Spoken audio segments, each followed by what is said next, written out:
जय हिंद, नमस्कार। कैसे आप सभी लोग? Welcome to Force Defence Academy. Navy SSR का जैसा आप लोगों को पता है कि आगामी एग्जाम के लिए फोर्स डिफेंस एकेडमी की तरफ से free of cost practice set चलाए जा रहे हैं, जिसमें आपका फिजिक्स भी रहेगा, केमिस्ट्री भी रहेगा, बायोलॉजी भी रहेगा, रीजनिंग भी रहेगा, जीके जीएस भी रहेगा और साथ में इंग्लिश भी रहेगा बेटा। तो आज अपना जो प्रैक्टिस सेट साइंस का प्लस रीजनिंग का होने वाला है प्रैक्टिस सेट नंबर 6। तो भैया अगर वीडियो अच्छा लगे और पसंद आता है तो वीडियो को शेयर जरूर किया करो। चलो बिना किसी देरी के प्रैक्टिस सेट को स्टार्ट करते हैं। आज का पहला क्वेश्चन देखो बेटा, बहुत प्यारा सा क्वेश्चन है, जबरदस्त क्वेश्चन है। लिखा हुआ है एक पंक्ति में मोहन लेफ्ट से 18वें स्थान पर है और राइट छोर से 17वें स्थान पर है। पंक्ति में कुल कितने व्यक्ति होना चाहिए? देखो एक्चुअली में ना ये रैंकिंग का क्वेश्चन है। किसका क्वेश्चन है? रैंकिंग का क्वेश्चन है। अच्छा, रैंकिंग के क्वेश्चन में नंबर ऑफ पर्संस यानी व्यक्तियों की संख्या अगर आपसे पूछे तो हमेशा एक आपको कैसा लिखना है? Number of persons. मान लीजिए अगर 10 है तो नंबर ऑफ प्लेसेस की बात करें तो प्लेस हमेशा ज्यादा होता है, एक जगह ज्यादा होती है। तो मतलब कितनी जगह होनी चाहिए? 11। मतलब जनरली भाषा में अगर आपसे बोलो कि 10 व्यक्ति बैठना है तो 11 जगह चाहिए, अगर 20 व्यक्ति बैठना है तो 21 जगह। हमेशा याद रखिएगा कि व्यक्तियों की संख्या प्लेस से एक कम होगी और अगर प्लेस की संख्या पूछे तो व्यक्तियों से एक ज्यादा होगी। अब सिंपल सा क्वेश्चन था, एक पंक्ति में मोहन लेफ्ट छोर से कितना था? मोहन लेफ्ट छोर से मेरे भाई ये लेफ्ट होता है, ये राइट होता है। मोहन लेफ्ट छोर से था 18वें स्थान पर, ये 18वें स्थान पर और ये कौन है? मोहन। और राइट से कितना था? राइट से 17वें स्थान पर था। तो बेटा मोहन को आपने दो बार काउंट कर ली ना, 17, 18, 35, यानी टोटल 35 जगह में व्यक्ति कितने बैठेंगे? 34। यानी सिंपल सी बात थी, आंसर क्या लगाओगे? 34 लगाओगे। भाई सिंपल सी बात है। फिर मैं आपको एक चीज बोल रहा हूं कि जितनी जगह होती है उसमें एक कम कर दो तो व्यक्ति निकल जाएंगे। यहां पर यह पूछा गया था तो पंक्ति में कुल कितने व्यक्ति हैं, तो व्यक्ति के लिए पंक्ति में टोटल जगह निकाल लो। भाई जो मोहन था वो लेफ्ट से 18वें स्थान पर था, राइट से 17वें स्थान पर, दोनों जगह जोड़ लो, टोटल जगह होगी 35, उसमें व्यक्ति कितने बैठेंगे? एक कम यानी 34, 34। क्लियर है? बहुत बढ़िया। अगला आ जाओ, एक पंक्ति में कुल 50 व्यक्ति हैं। अब एक बात बताइए, अगर 50 व्यक्ति होंगे तो जगह कितनी होगी मेरे दोस्त? 51 जगह होगी। बताइए कोई दिक्कत है? हमेशा जगह बनाया करो पहले। अगर आपको क्वेश्चन ये सॉल्व करना है तो पहले जगह बना लो। व्यक्ति 50 है तो जगह कितनी होंगी सर? 51। यदि मोहन ऊपर से 20वें स्थान पर है, अब एक बात बताइए, अगर ये टोटल जगह है ना, ये कितनी है? 51 है। और मैं बोलूं कि मोहन ऊपर से 20वें स्थान पर है, मोहन ऊपर से 20वें स्थान पर है, तो बताओ नीचे से कितने स्थान पर होगा? तो टोटल जगह 51 थी, ऊपर वाली जगह घटा दो 20, बचेंगे कितने? 31। बताइए कहाँ दिक्कत थी इसमें? एकदम सिंपल सा क्वेश्चन था। आपसे टोटल जगह बना लो, टोटल जगह में ऊपर वाली जगह घटा दो तो नीचे वाली जगह निकल जाएगी। क्लियर है? क्वेश्चन नंबर 3 आ जाओ। यदि क्लॉक का रिलेशन टाइम के साथ है, यानी जो घड़ी होती है वो क्या बताती है? समय बताती है। तो जो थर्मोमीटर होता है बच्चे क्या बताता है? टेम्परेचर बताता है, यानी कि तापमान बताता है। क्या बताएगा? तापमान बताएगा। फिर मेरी बात एक और ध्यान से सुनिएगा, बॉडी का तापमान फ़ारेनहाइट में मापा जाता है। कभी कभी ये क्वेश्चन बायोलॉजी में पूछा जाता है, फिजिक्स में भी, कि बॉडी का टेम्परेचर डिग्री फ़ारेनहाइट में और एटमॉस्फेयर का टेम्परेचर पूछे, वायुमंडल का तापमान पूछे, तो आपको लिखना है डिग्री सेल्सियस में। किसमें? डिग्री सेल्सियस में। क्लियर है भाई? बहुत बढ़िया। आगे आ जाओ। डॉक्टर के पास पेशेंट जाता है तो लॉयर के पास क्या रहता है? कस्टमर नहीं सर, ग्राहक तो दुकानदार के पास होता है। अच्छा, ये भी कंज्यूमर, उपभोक्ता, ये भी नहीं होगा सर। बायर खरीदार, ये भी नहीं होगा, तो बचेगा था क्लाइंट। वकील के पास कौन जाएगा? क्लाइंट जाएगा, या वकील का क्लाइंट होता है। जैसे डॉक्टर का मरीज होता है वैसे ही आपको याद रखना है एडवोकेट या लॉयर का क्या हो जाएगा मेरे भाई? क्लाइंट हो जाएगा। ये रीजनिंग के क्या है? क्वेश्चन है। और यहाँ से एनालॉजी के फॉर्म में क्वेश्चन आपसे पूछे जाते हैं, डायरेक्ट रिलेशन पूछा जाता है। देखो ध्यान से सुनो, ये एक लेटर की सीरीज बनी हुई है और इस लेटर की सीरीज में अगर आप बहुत ध्यान से देखो तो अगले आपको लेटर पता करना है। और अगले लेटर पता कैसे करोगे? एक एक लेटर में। सर ये 3 नंबर पे, ये 7 नंबर पे, मतलब +4 हुए हैं, 4 के बाद 11, 11 के बाद देखो 15, 15 के बाद 19, और 19 पे मुझे एस चाहिए, तो पहला लेटर इसमें नहीं है, इसमें नहीं है, एस। खत्म कहानी। चले भाई, चलो फिर आगे बहुत ध्यान से देखो, ये 15 नंबर पे और ये 9 नंबर पे, मतलब -6। फिर -6 कर दो तो बेटा ये 3 नंबर पे, फिर -6 करो तो W पे आ जाओगे। अच्छा, माइनस सभी में क्या हो रहा है? 6 हो रहा है और W से -6 कर दोगे तो Q पे पहुंचोगे तो बेटा R तो हो नहीं सकता, फिर क्या बचेगा सर? ऑप्शन नंबर C बचेगा। मैं फिर बोल रहा हूँ, पहले लेटर के बीच में संबंध स्थापित करो। पहले में +4 हुआ पहले लेटर में, सेकंड लेटर में -6 ऐसे करके फिर हमारे पास ऑप्शन कौन मिला? बाकी ऑप्शन को हमने पहले ही एलिमिनेट कर लिया था। एलिमिनेशन मेथड भी बहुत अच्छी है। आगे आ जाओ, देखो बहुत अच्छा क्वेश्चन लिखा हुआ है। यदि इंटू वाले को मैं इधर लिखे ले रहा हूँ ताकि समझ में आए। इंटू का अर्थ है माइनस, डिवाइड बाय का अर्थ है प्लस, माइनस का अर्थ है डिवाइड बाय और प्लस का अर्थ है इंटू। तो निम्नलिखित व्यंजक का मान क्या होगा? कैलकुलेशन करो दोस्त, कैलकुलेशन करो बिना किसी देरी के। भैया माइनस की जगह क्या लगाना है? माइनस का अर्थ है डिवाइड बाय, तो भैया जहां माइनस वहां डिवाइड बाय। डिवाइड बाय की जगह क्या लगाना है? डिवाइड बाय का मतलब होता है प्लस, तो लगा लो। सर प्लस का मतलब होता है इंटू, तो अपन इंटू भी लगा लो। और सर इंटू की जगह क्या होता है? माइनस, तो माइनस लगा लो। प्लस की जगह क्या होता है? इंटू, तो अपन इंटू लगा लो। अब अपन खत्म करो बोर्ड मास। बोर्ड मास में सबसे पहले किसको खत्म करते थे? डिवाइड बाय को, फिर बच्चा प्लस को, फिर आपको डिवाइड बाय करना है डिवाइड बाय इंटू, फिर प्लस, फिर माइनस। ये आप बहुत अच्छे से ध्यान रखो। तो पहले डिवाइड बाय खत्म करो। 25 में 125 में 25 का भाग दे दो कितनी बार? 5 बार। प्लस फिर भैया इंटू खत्म करो। देखो 25 चौके कितना हो जाएगा बेटा? 100 माइनस, और 10 चौके कितना हो जाएगा? 40 हो जाएगा कि नहीं? बोलो हाँ। सर इसके आगे प्लस लगा, इसके आगे कुछ भी नहीं लगा, तो ये प्लस का ही है, ये भी प्लस का। 100 और 5 105। 105 में से आप कितना घटा दो? 40 घटा दो। कितने बचेंगे साहब? 65 बचेंगे। कोई दिक्कत थी? नहीं थी सर। एकदम सिंपल सा कैलकुलेशन है। सिंबल को एक्सचेंज करो, पहले डिवाइड बाय खत्म करो, फिर मल्टीप्लाई, फिर प्लस, फिर माइनस। सर यहाँ आगे कुछ भी नहीं लगा, मतलब प्लस की वैल्यू इसके आगे प्लस लगा, तो प्लस प्लस प्लस को जोड़ दो, माइनस को घटा दो। आगे आओ, क्वेश्चन देखिए। 4 शब्द दिए गए हैं जिनमें से 3 किसी न किसी तरह से समान है और एक अलग है। वह चुनिए जो अलग है। आपको ना ऑड वन आउट के फॉर्म में क्वेश्चन मिलेंगे। 4 क्वेश्चन दे दिए जाएंगे और आपसे पूछा जाएगा कि बताओ एक अलग करो। अच्छा, एक अलग होने का मतलब बहुत ध्यान से समझो, 3 में सिमिलरिटी होनी चाहिए। एक अलग है मतलब 3 कैसे हो? सिमिलर। जैसे अगर मैं पूछूं जैस्मिन फ्लावर है, हिबिस्कस फ्लावर है, डैफोडिल फ्लावर है, लेकिन लीची फ्लावर नहीं है। लीची एक फ्रूट है। लीची क्या है? एक फ्रूट। तो बाकी 3 में देखो सिमिलरिटी है कि नहीं? फ्लावर। सही है। नेक्स्ट क्वेश्चन नंबर 8 में आ जाओ। एक निश्चित कोड में ब्लिस, क्या लिखा हुआ है? Bliss, BLIS। ब्लिस को क्या कहा जाता है दोस्त? कहा जाता है KSNVT। KSNVT, ठीक है। इसमें देखो इसकी प्लेस वैल्यू 2, इसकी होती है 12, इसकी होती है 9, इसकी 19 होती है, इसकी होती है 19। अच्छा बच्चे ध्यान से सुनो, ये 11 होता है, ये 19 होता है, ये 14 होता है, ये 22 होता है और ये 20 होता है। अब आप बोलोगे सर ये प्लेस वैल्यू क्यों लिखी है? क्योंकि मुझे ABCD नहीं आती, मुझे 1 2 3 अच्छे से आती है। तो सर 2 से 11 की तरफ जाओगे सर +9, सर 12 से 19 की तरफ +7, सर 9 से 14 की तरफ +5 और सर 19 से 22 की तरफ +3 और इधर से +1। तो बेटा देखो घटती हुई सीरीज आ रही है, +9 +7 +5 +3 +2 1। क्लियर है। अब मुझे आगे से सॉल्व नहीं करना, मुझे पीछे से सॉल्व करना है, क्योंकि 1 से प्लस करेंगे तो ज्यादा आसान रहेगा। भाई निकालना किसका था? वाइट का। वाइट का आ जाओ, WHITE। चलिए वाइट का W का 23, H का कितना हो जाएगा मेरे दोस्त? 8, I का 9, इसका 20, इसका बेटा 5। इसमें +1 करो, इसमें +3 करो, इसमें +5 करो, इसमें +7 करो और इसमें +9 करो।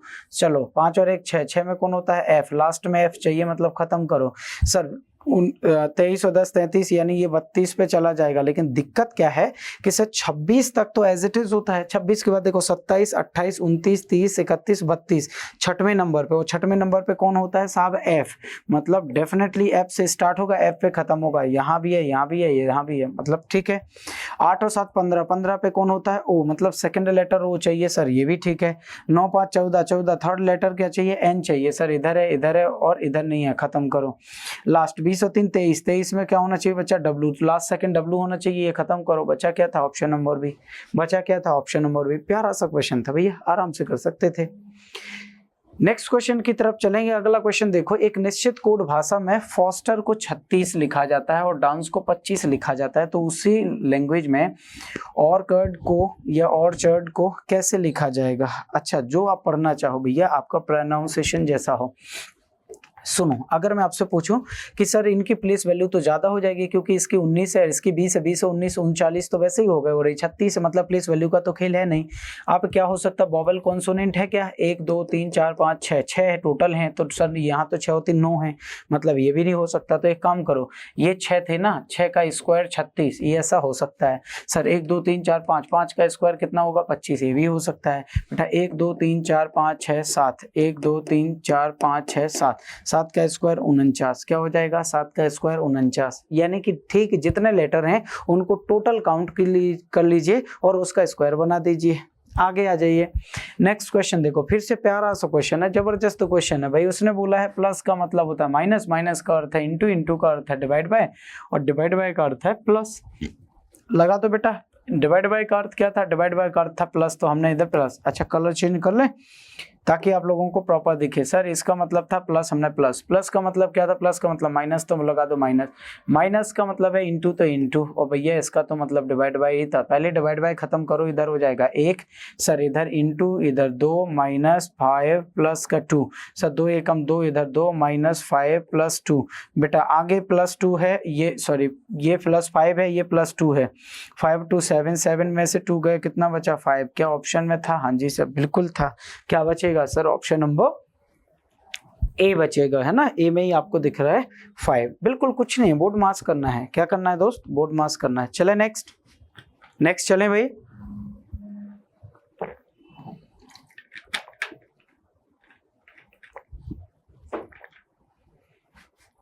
क्वेश्चन नंबर 11, अब आ जाइए यहाँ से बायोलॉजी के क्वेश्चन। निम्नलिखित में से कौन सी हड्डी मानव शरीर की सबसे लंबी एवं भारी हड्डी है। देखो ध्यान से सुनिएगा बेटा, जो रेडियस और अल्ला है ना, रेडियस ये है, अल्ला ये है, तो मतलब ये तो हो नहीं सकता। टिबिया और फेबुला, पाँव ऐसे अपन रखते हैं ना, पाँव की बात कर रहा हूँ मैं, पाँव में नीचे वाला मतलब ये घुटना है, घुटनों से नीचे, आगे टिबिया पीछे फेबुला, तो भाई ये टिबिया भी नहीं है।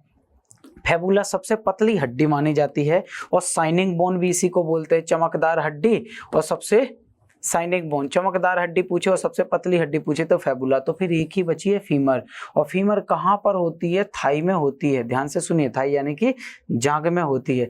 अच्छा बच्चे, यहाँ से केवल यही क्वेश्चन याद नहीं रखना है, और भी क्वेश्चन याद रखना है। सुनो, अगर आपसे पूछे स्मॉलेस्ट बोन, सबसे छोटी हड्डी कौन सी है, तो सबसे छोटी कान में होती है, स्टेपीज नाम होता है। कहाँ पर होगी, स्टेपीज, यानी कि ठीक कान में होगी। बहुत बढ़िया सर। सबसे लार्जेस्ट पूछे, सबसे बड़ी हड्डी पूछे, तो बड़ी हड्डी में आपको फीमर लिखना है, और फीमर कहां पर होती है, जांघ में होती है। फीमर कहां पर, जांघ में। सर सबसे स्ट्रॉन्गेस्ट पूछे, सबसे मजबूत हड्डी पूछे, स्ट्रॉन्गेस्ट, तो स्ट्रॉन्गेस्ट होती है मसेस्टर। कहाँ होती है, मसेस्टर, और ये होती है निचले जबड़े में, लोअर जॉ, निचले जबड़े में। ये बात आप अच्छे से याद रखे रहिए, ये बात बहुत अच्छे से याद रखे रहिएगा कि निचले जबड़े में यहाँ सबसे मजबूत हड्डी। देखो, जहां सबसे मजबूत मांसपेशी वहां सबसे मजबूत हड्डी, जहां सबसे छोटी हड्डी वहां सबसे छोटी मांसपेशी, जहां सबसे लंबी हड्डी वहां सबसे लंबी मांसपेशी। तो 3 पॉइंट याद हो गए। आगे आ जाओ, क्या लिखा है, एन इलेक्ट्रोमैग्नेटिक, विद्युत चुंबक है, a temporary, a permanent, not a strong magnetic, neither temporary nor permanent magnet. बहुत अच्छे से कीजिए इस क्वेश्चन को, कि इस क्वेश्चन का आंसर क्या हो सकता है, इस क्वेश्चन का आंसर क्या हो सकता है, जल्दी से बताइए भाई। ठीक है, हाँ, जब तक मैं आप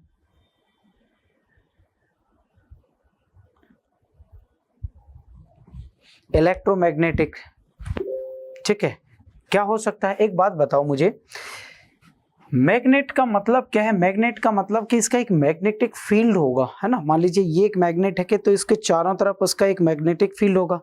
अच्छा, जैसे उसके कोई भी मैग्नेटिक फील्ड में इंटर करने की कोशिश करेगा, ये रिपेल करेगी। क्या करेगी, रिपेल करेगी, प्रतिकर्षित करेगी। लेकिन चुंबक के जब आप टाइप पढ़ते हो तो ये बोला जाता है कि सर जितने भी ऐसी मेटल हैं जिनमें करंट फ्लो होता है, करंट फ्लो किसके कारण, इलेक्ट्रॉन के कारण, और इलेक्ट्रॉन के कारण मैग्नेटिक फील्ड भी होता है। तो भैया जब तक मैंने बोला इलेक्ट्रोमैग्नेटिक, जब तक इलेक्ट्रॉन है तब तक तो भाई साहब वो इलेक्ट्रोमैग्नेटिक है, और इलेक्ट्रॉन खत्म हो गए मतलब ये चुंबक भी खत्म हो गई। तो डेफिनेटली ये टेम्परेरी मैग्नेट है कि नहीं, जब तक है तो ठीक है, नहीं है तो खत्म हो जाएगी। सही है कि नहीं, ये बात ध्यान से सुनिएगा। पूछ ले कि सर चुंबक में कितनी चीजें होती है, मेरे दोस्त ध्यान से सुनना, अल्ली को याद रखो। Al से एल्यूमिनियम, क्या हो जाएगा, एल्यूमिनियम, Na से हो जाएगा निकेल, और बच्चे यहाँ K से हो जाएगा, ठीक है, अल्ली को एक मिनट, ओ है कोबाल्ट होना चाहिए बच्चे, क्या होना चाहिए, कोबाल्ट होना चाहिए। तो ये बात ध्यान से सुनिएगा, चुंबक के लिए ये जरूरी चीजें होती हैं, या कभी कभी परमानेंट मैग्नेट भी इसी को ही बोल देते हैं, अल्निको को। सही है ना, बहुत बढ़िया है, बताइए कोई दिक्कत है। हाँ, एक और क्वेश्चन कभी कभी पूछा जाता है कि सर मान लीजिए जो ये है चुंबक, एक पोल होता है नॉर्थ और एक होता है साउथ। अच्छा, नॉर्थ और नॉर्थ पोल एक दूसरे को क्या करते हैं दोस्त, रिपेल करते हैं। क्या कर देते हैं, रिपेल कर देते हैं। वो इस साइड भगेगी, वो इस साइड भगेगी। बेटा साउथ और साउथ एक दूसरे को दूर करने की कोशिश करेंगे, लेकिन अगर नॉर्थ और साउथ का पोल है तो आपस में ये अट्रैक्ट करेंगे। क्या करेंगे, अट्रैक्ट करेंगे। ये बात ध्यान से सुनिएगा। Next, what is the full form of RNA? RNA का फुल फॉर्म क्या होता है? बहुत अच्छी बात है सर, राइबो न्यूक्लिक एसिड, बचपन से पढ़ते आए हैं। तो गुरुजी फिर हमें बता दीजिए कि सर डीएनए का फुल फॉर्म क्या होता है? गुरुजी डीएनए का होता है deoxy ribo nucleic acid, ribo nucleic acid. ठीक है, ये डीएनए का। डीएनए में एडेनिन हमेशा थाइमिन से जुड़ेगा, साइटोसिन हमेशा ग्वानिन से। ये डबल बॉन्ड है, ये ट्रिपल बॉन्ड है। सर ये तो डीएनए की बात होगी। आरएनए में आ जाओ बच्चे, जब आरएनए की आप बात करोगे तो इसका फुल फॉर्म होता है राइबोन्यूक्लिक एसिड। ये डीएनए का टुकड़ा है, it is a segment of DNA, it is a segment of DNA. ये डीएनए का एक टुकड़ा है, पहली चीज। दूसरा, एडेनिन हमेशा बेटा थाइमिन को रिप्लेस करके आरएनए यूरे से ला लेता है, और साइटोसिन तो ग्वानिन के साथ है। तो डीएनए आरएनए में इतना ही तो अंतर है, इधर थाइमिन है और इधर यूरेसिल है। ये सिंगल स्टैंडर्ड होता है। आरएनए कैसा होता है, सिंगल स्टैंडर्ड होता है। इसको हिंदी में बोला जाता है एकल संरचना। क्या बोला जाएगा, एकल संरचना बोला जाता है। आरएनए में पूछे स्मॉलेस्ट आरएनए कौन सा होता है, सबसे छोटा आरएनए कौन सा होता है? स्मॉलेस्ट आरएनए की अगर बात करता है तो दोस्त होता है transfer RNA, tRNA, transfer RNA. ये सबसे छोटा आरएनए होता है और ये जेनेटिक मटेरियल भी माने जाते हैं। क्लियर है ना भाई? आगे क्वेश्चन में आ जाओ। Most common cause of upper respiratory infection is, ऊपरी श्वसन संक्रमण का सबसे आम रास्ता है। देखो मेरी बात समझो, ऊपरी श्वसन मतलब अगर इस वाले ट्रैकियल में कोई भी इन्फेक्शन होता है तो सबसे ज्यादा ये करता है राइनोवायरस। कौन करता है, राइनोवायरस। एडिनोवायरस बिल्कुल नहीं करेगा, इन्फ्लुएंजा वायरस भी नहीं करेगा, एंटेरोवायरस भी नहीं करेगा। कौन करेगा, राइनोवायरस। सर्दी जुकाम बोला गया है, क्या बोला गया है, जो कॉमन कोल्ड होता है सर्दी जुकाम किसके कारण होता है, तो कॉमन कोल्ड वायरस के कारण होता है। वो वायरस कौन सा है, राइनोवायरस है। ठीक है, आगे वायरस की अगर बात आ ही गई है तो वायरस में सबसे पहले देखो ध्यान से सुनिए, ये non living virus, non living plus living, non living plus living, इन दोनों के बीच की कनेक्टिव लिंक माना जाता है वायरस को। क्या बोला जाएगा, कनेक्टिव लिंक। इन दोनों के बीच की कड़ी कहा जाता है। ये जिंदा की तरह भी बिहेव कर सकता है, मरे हुए की तरह भी बिहेव कर सकता है। बताइए कोई दिक्कत है? सर पहला लिविंग वायरस, पहला जिंदा खोजा गया वायरस कौन सा था, टीएमवी था, tobacco mosaic virus. Tobacco mosaic virus तंबाकू में था। कब खोजा गया था सर, 1892 में। किसने, एवेनोस्की ने खोजा था, एवेनोस्की ने खोजा था। भैया कुछ भी क्वेश्चन पूछा जा सकता है, तो आपको हर तरीके से तैयार रहना भाई। आगे आ जाओ। Candela is a unit of, candela किसकी यूनिट होती है बेटा, साउंड इंटेंसिटी की तो बिल्कुल नहीं होती है, क्योंकि साउंड के लिए तो अपन डीवी का यूज करते हैं। लुमिनस इंटेंसिटी हो जाएगा, इलेक्ट्रिक फील्ड हो जाएगा, या फिर मैग्नेटिक। देखो मैग्नेटिक फील्ड के लिए बिल्कुल नहीं है, इलेक्ट्रिक फील्ड के लिए बिल्कुल नहीं है, प्रकाश तीव्रता या ज्योति तीव्रता के लिए है ना, या प्रकाश तीव्रता या फिर ज्योति तीव्रता के लिए अपन क्या यूज करते हैं, कैंडेला यूज करते हैं। अब ये डायरेक्ट यूनिट है, तो अब यूनिट से क्वेश्चन ऐसे है कि जैसे अगर मैं आपसे पूछूं कि जब आप क्वांटिटीज पढ़ते हो, है ना, मात्रक पढ़ते हो, तो दो टाइप की क्वांटिटीज होती हैं। एक होती है फिजिकल क्वांटिटीज, एक होती है डायराइव्ड क्वांटिटीज। फिजिकल क्वांटिटी टोटल 7 होती हैं। कितनी होती हैं, 7, जिनको डिफाइन करने के लिए किसी दूसरे क्वांटिटीज की जरूरत नहीं पड़ती। लेकिन जब डायराइव्ड पढ़ोगे, व्युत्पन्न मात्रक पढ़ोगे, तो उनको जैसे उसको एक्सप्लेन करने के लिए हमें किसी दूसरे मात्रक की जरूरत पड़ती है। जैसे मैं बोलूं कि चाल, स्पीड, तो स्पीड में क्या होता है बेटा, डिस्टेंस अपॉन टाइम होता है। तो अपन डिस्टेंस और टाइम का सहारा लिया कि नहीं चाल को बताने के लिए, लेकिन फिजिकल क्वांटिटीज में नहीं होता। तो ये फिजिकल क्वांटिटीज है, लुमिनस इंटेंसिटी। आगे आ जाओ। मनुष्य में विटामिन सी की कमी से कौन सा रोग होता है? देखो रिकेट्स विटामिन डी की कमी से होता है, sir berry berry vitamin B1 की कमी से होता है, night blindness sir vitamin A की कमी से होता है। तो स्कर्वी बेटा विटामिन किसकी कमी से होगा, जल्दी से बोलो, सी के। तो आंसर तो यही तो पूछा गया था। तो हर एक बीमारी आपको याद रखना चाहिए। अच्छा, बीमारी के साथ साथ विटामिन के कॉमन नेम आपको याद होना चाहिए, प्लस इनके बॉटेनिकल नेम या फिर जिसको केमिकल नेम कहा जाता है। क्वेश्चन नंबर 17 में है लिखा था halogen which is most reactive in the halogenation of alkalines in sunlight. सूर्य के प्रकाश में एल्केन्स के हेलोजनीकरण में सबसे अधिक प्रतिक्रियाशील हेलोजन कौन सा है? बेटा क्लोरीन नहीं है, ब्रोमीन। अपन किस तरीके से इसको डिफाइन कर सकते हैं ताकि कोई दिक्कत ना जाए? मतलब अगर आपसे हेलोजनीकरण की बात कर रहे हैं, किसकी बात कर रहे हैं? क्वेश्चन एक बार फिर से पढ़ो, क्वेश्चन को एक बार बहुत ध्यान से पढ़ो बेटा।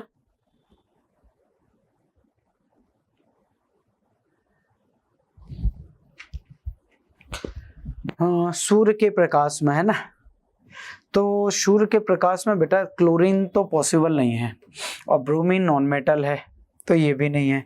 अच्छा आयोडीन तो फिर फॉर्मेशन होता है, तो फिर एक ही बच रहा है हमारे पास फ्लोरीन, एक ही बच रहा है हमारे पास ऑप्शन में, क्या बच रहा है? फ्लोरीन। बताइए क्लियर है यहाँ तक किसी को, है ना? चलो अगला क्वेश्चन आओ, एक बाइट बराबर 8 बिट्स होता है भैया। ये तो बिल्कुल सिंपल सा क्वेश्चन था, अगर तुमको ये भी नहीं याद हो रहा है ना, एक बाइट बराबर 8 बिट्स होता है। क्वेश्चन नंबर 19 में which one of the following is not a bacterial disease, इनमें से कौन सी बैक्टीरियल डिसीज नहीं है, है ना? अच्छा ये बताओ, डेंगू जो होता है ना, डेंगी, मीजल्स होता है और एड्स, ये तो सारे वायरस वाली हैं, ये सारे क्या है? वायरस वाले। जैसे एड्स HIV से होता है, मैं आपको एक्सप्लेन कर चुका हूँ। डेंगू जो होता है वो अरबो वायरस से होता है और इसका जो वेक्टर होता है मच्छर होता है, कौन सा होता है? Mosquito, female Aedes इजिप्टी। कौन होता है? फीमेल एडिस इजिप्टी होता है भाई, ध्यान से सुनिएगा, इजिप्टी मॉस्किटो है, मच्छर है मॉस्किटो। और जो मीजल्स होता है इसके लिए तो अपन यूज ही करते हैं जर्मन मीजल्स, आपने पढ़ा होगा है ना, जर्मन मीजल्स आपने मिक्सो वायरस पढ़ा होगा। तो ये तो वायरस वाली, तो मतलब बैक्टीरियल वाली तो कोई है ही नहीं। बैक्टीरियल की बात करें तो देखो ट्यूबरक्लोसिस है, टीबी है ना, जिसको क्या बोला जाता है? ट्यूबरक्लोसिस, यानी कि क्षय रोग कहा जाता है, क्षय रोग कहा जाता है। नेक्स्ट आगे आ जाओ तो दूसरा अगर आपसे पूछा जाता है तो भाई टेटनेस है, टेटनेस है, ठीक है, टेटनेस हो गया। आगे चले जाओ तो इसके अलावा भाई बैक्टीरियल में तो बहुत सारी हैं। आगे आप इस तरीके से लेप्रोसी का नाम सुना है, लेप्रोसी भी इसी के अंदर आती है, आप लेप्रोसी भी काउंट कर सकते हो बच्चे। आगे चले जाओगे तो बहुत सारी, अस्थमा हालांकि इसमें नहीं आता है बट अस्थमा फंगस वाली बीमारी में आता है, बट कुछ कुछ सिम्टम्स इसके अस्थमा जैसे भी इस बैक्टीरियल डिसीज में दिखाई देते हैं, ठीक है ना? चले नेक्स्ट भाई, बहुत बढ़िया। अगला क्वेश्चन है which of the following organ known as graveyard of RBC. RBC का कब्रिस्तान, किडनी है नहीं भैया, पहले तो लीवर के पास मरने के लिए जाती है लेकिन कंप्लीट किसके पास मरती हैं? स्प्लीन के पास। अगर ये ऑप्शन में नहीं होता तो फिर लीवर लगाते, क्योंकि बच्चों का ब्लड भी यहीं बनता है और खत्म भी यहीं होता है। लेकिन जो बची हुई आरबीसी होती हैं, आरबीसी का अगर आपसे लाइफ स्पेन पूछे कि सर इसका लाइफ स्पेन कितना होता है? 120 डेज, 120 डेज। आरबीसी की कमी होने से क्या हो जाएगा साहब? एक नुकसान हो जाएगा, एनीमिया, खून की कमी हो जाएगी, सिंपल सी बात है। और भाई आरबीसी बनती कहाँ पर है? बनती है हड्डियों के ठीक बीच में, बोन मैरो में। तो अगर आपसे पूछे कि फॉर्मेशन कहाँ पर होता है तो भैया बिल्कुल लिख के आओगे बोन मैरो में। कहाँ पर? बोन मैरो में, है ना, हड्डियों के बीच का खाली स्थान। फिर आगे आ जाओ, कलर पूछे तो भैया आरबीसी तो रेड कलर की है, क्योंकि आरबीसी के अंदर ही हीमोग्लोबिन होता है। तो आरबीसी का मेन काम होता है ऑक्सीजन प्लस कार्बन डाइऑक्साइड को ट्रांसपोर्ट कराना। तो आपके खून के अंदर अगर पूछ लिया जाए कि गैसों का ट्रांसपोर्टेशन कौन कराता है? आरबीसी कराता है भैया। गॉल ब्लैडर तो भैया पित्तरस को, यानी कि बाइल जूस को स्टोर करेगा। बाइल जूस को क्या करेगा साहब? स्टोर करेगा, ठीक है। और बाइल जूस को बनाने का काम करेगा लीवर, ये बाइल जूस बनाएगा, बाइल जूस बनाएगा लीवर, लेकिन स्टोर कौन करेगा? Gall bladder. बताइए, छोटे छोटे से पॉइंट है तो बहुत सारा एक्सप्लेन करने को, लेकिन एक ही क्वेश्चन में सारा एक्सप्लेन थोड़ी करेंगे, धीरे धीरे बढ़ेंगे आगे। निम्नलिखित में से किस विटामिन को कोबालमिन के नाम से जाना जाता है? Vitamin B12, cyanocobalamin. क्या कहा जाता है? साइनोकोबालमिन कहा जाता है। विटामिन B11 तो होता ही नहीं, आप सभी को पता है। बाकी हर एक विटामिन के मैंने आपको एक ट्रिक लिखवाई थी, B1, B2, B3, B5, B6, B7, B9 और B12। देखो इसकी ट्रिक है TRN, ट्रेन, PR पर BF चढ़ा ले, ठीक है। ट्रेन पर बीएफ चढ़ा ले। टी से थायमिन, आर से राइबोफ्लोविन, एन से नियासिन, पेन से पेंथाटोनिक एसिड, पी आर से पायरिडॉक्सिन, बी से बायोटिन, एफ से फॉलिक एसिड और सी से साइनोकोबालमिन। तो भैया साइनोकोबालमिन की बात की जा रही थी, विटामिन B12 हो गया। चलो भाई अगले क्वेश्चन की तरफ चलो। The human urinary bladder can hold up to खालिस्तान ml ऑफ यूरिन। देखो बेटा यहाँ पर पूछा गया कि ह्यूमन का जो यूरिनरी ब्लैडर होता है, मनुष्य का मूत्राशय होता है, ये कितने समय तक या कितने मात्रा यूरिन को अपने अंदर होल्ड कर सकता है। तो सुनिए, अगर मेल का है तो मेल का तो 800 तक है और फीमेल का 400 तक है बेटा। अब ऑप्शन में जो भी पूछ लिया जाए, है ना, मेल का पूछे तो 800, फीमेल का पूछे तो 400। The fourth state of matter, पदार्थ की चौथी अवस्था क्या है? सॉलिड तो भैया पहली अवस्था है, लिक्विड दूसरी अवस्था है, गैस तीसरी अवस्था है, तो प्लाज्मा बची हुई कौन सी? चौथी। अगर पांचवी की बात करें तो BEC है, बॉस आइंस्टीन कंडेंसेट। सर इसमें इतना बॉडी का या फिर संसार का सबसे कम तापमान कर दो सर, -273.15 डिग्री सेल्सियस या फिर बेटा 0 केल्विन। ये संसार का सबसे कम तापमान है जिस पर हम BEC को प्राप्त कर सकते हैं, नेचर में नहीं मिलता। सर BEC प्राप्त करने के लिए हमको क्या करना पड़ता है? हमको लेबोरेटरीज में तैयारी करनी पड़ती है, ठीक है, लेबोरेटरीज में ही। प्लाज्मा क्या होता है? गैस के पार्टिकल्स में अगर कोई टेम्परेचर या तापमान दिया जाता है तो आयोनाइज हो जाते हैं, आयोनाइज होकर इलेक्ट्रॉन या तो डोनेट करेंगे या रिसीव करेंगे, तो या तो पॉजिटिव चार्ज लेंगे या नेगेटिव चार्ज लेंगे। तो जब पॉजिटिव और नेगेटिव चार्ज आ जाते हैं तो उसको बोलते हैं आयोनाइजेशन, ठीक है। अगला, nitric acid does not react with. Nitric acid silver के साथ नहीं बेटा रिएक्ट करता, सिल्वर के साथ रिएक्ट नहीं करता, ठीक है। इनको रिएक्ट कराने के लिए तुम लोगों ने जैसे गांव में वगैरह आते हैं ना, कुछ लोग आते हैं तो उसमें क्या नाइट्रिक एसिड प्लस HCl लेके आते हैं, है ना, साफ आप करने के लिए। तो भाई वो अपने के गहने साफ करते हैं, कभी कभी तो गहने एकदम ही साफ करके निकल लेते हैं, ठीक है बात। तो ये बात ध्यान रखिएगा। अच्छा, सिल्वर में एक और चीज, एक दो क्वेश्चन बन सकते हैं सर। जो गोल्ड होता है most ductile and malleable metal, ductile and malleable metal पूछे, ठीक है, ध्यान से सुनिए। अगला question, water has maximum density at. पानी की सबसे अधिक घनत्वता 4 डिग्री सेल्सियस पे होती है। ये इसका मेल्टिंग पॉइंट है, ये बेटा बॉइलिंग पॉइंट है। 4 डिग्री सेल्सियस पे इसको मैक्सिमम डेंसिटी होती है। यही वो तापमान होता है जब पानी अजीबोगरीब तरीके के व्यवहार करता है, ठीक है, क्लियर है ना। तो ये रहा हमारा आज का प्रैक्टिस सेट, यानी प्रैक्टिस सेट नंबर 6वां, और इसमें अपने को वो सारे क्वेश्चन इंक्लूड किए गए प्लस आसपास के भी क्वेश्चन को अपन ने वहां पर रखा है। और अगर वीडियो अच्छा लगा हो तो भैया लाइक शेयर, और अगर पहली बार चैनल पे हो तो सब्सक्राइब जरूर करना है। मिलेंगे अगले प्रैक्टिस सेट में। नमस्कार, जय हिंद।